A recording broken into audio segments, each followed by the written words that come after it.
ይሄንን ታሪክ መቀየር ትፈልጊያለሽ? እኮ እንዴት?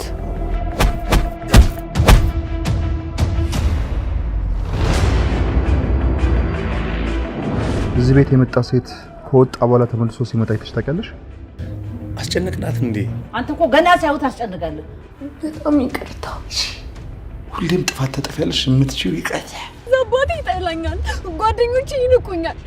እንደውም የገዛ መምህሬ እንኳን አሻንጉሊቱ እንደሆነ ይፈልጋል።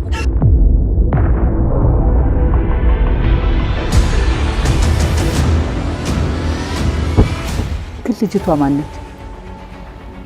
የእናቷ ቤት ውሸታ ማናት?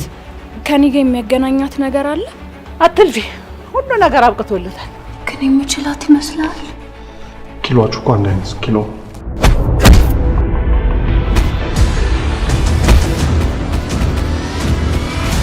ለመሞት ተዘጋጅተሻል ማለት ነው?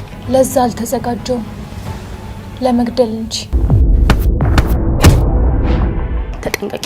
ከዚህ በላይ አንዲት ነገር ብታወሪ አሳይሻለሁ። ፈጽሞ ለአንዲት ሰከንድ እንኳን አፍቅሬው አላውቅም። የኔ የሆነውን ነገር ማንም ሲነካብኝ አልወድም። ጥላቻ የሰነፎች በትር ናት። ጀግኖች ግን ፍቅር መርኩዛቸው ነው። ያን ጊዜ ማሸነፍ ትችያለሽ።